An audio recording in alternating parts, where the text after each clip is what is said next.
is up and welcome to another episode of Headbanger's Kitchen. We're doing something different today and I'm going to be cooking some Indian dishes. And we're going to make him some Paneer Parathas and Mutton Kebabs. Now these are not any ordinary Indian dishes.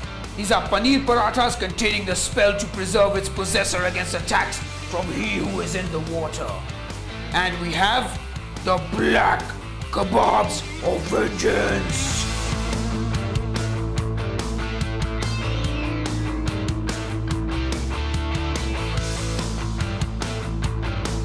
Now we're going to make the Paneer Parathas. So what we're going to do is start out by making the atta or the dough by taking 1 cup of flour, whole wheat flour, and adding some salt to that and a little bit of water, and slowly add more water as you require while kneading the dough to the right consistency. Now that we're done kneading the dough, we're just going to add a little bit of oil to the dough and mix it in.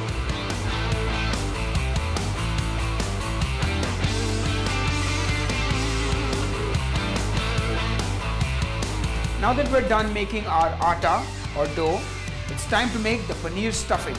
We need about 250 grams of paneer. Paneer is cottage cheese, for those who aren't aware. We're going to add some salt.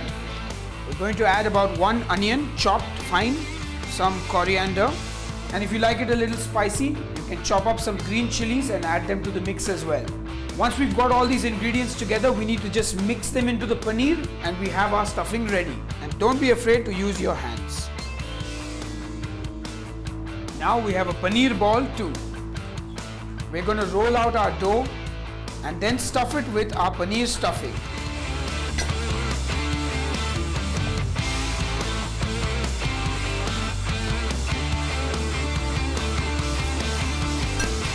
We're going to fold this in right now and again cover it with a little bit of flour to avoid sticking. And now we're going to roll out the parathas. And don't be worried if your paratha looks strange or is in a square shape or something like that. So don't worry about it if it looks strange. As long as it tastes good, that's all that matters. Alright, now we're going to cook our parathas on our tawa, which we're going to get nice and hot and put a little oil on.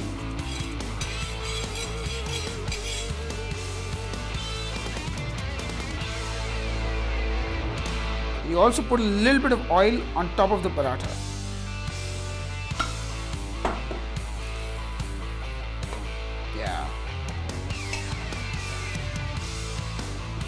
And now we've completed our Paneer Parathas containing the spell to preserve its possessor against attacks from he who is in the water.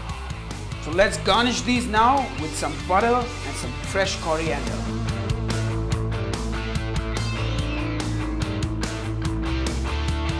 And there you have it, Paneer Parathas. So now we're going to make the Black Kebabs of Vengeance. For this we're going to need 500 grams of mutton mince. To this we're going to add some ginger garlic paste. About 1.5 spoons is enough. Season it with some salt. And now I'm going to make a chutney from onions, coriander and green chilies to add to the mince.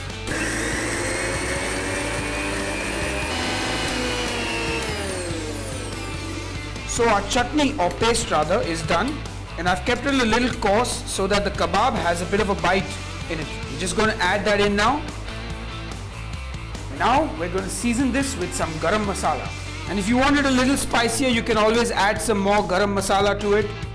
Remember, cooking is all about making dishes that are suiting your palate. We're also going to add some dhania powder or coriander powder. All we got to do is mix this up. You want to get all those spices and flavors into the meat. Alright, now it's time to fry our Black Kebabs of Vengeance. So what we're going to do is heat up some oil in our pan. Make sure the oil is nice and hot. Now we're going to make the kebabs and put them in the pan.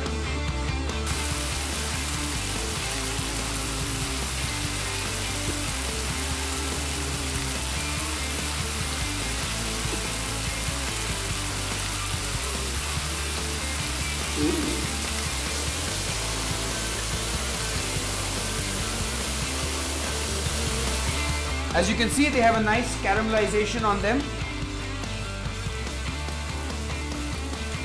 Alright, the kebabs are done and they look and smell delicious.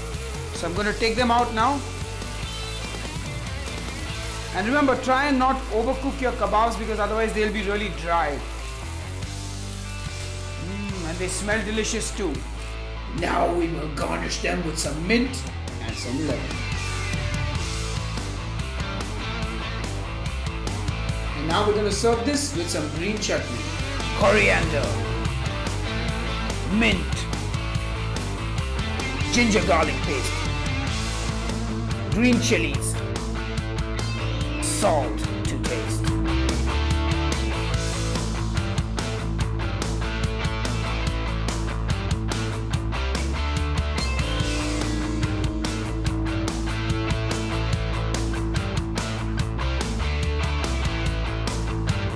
Now just add a little bit of lime and you can actually serve the chutney as is, but I'm going to add a little bit of yogurt because that's the kind of chutney that I like with my kebabs. And some yogurt. Yeah, that's the color. And there you have it, the perfect chutney to go with your kebabs. What are good.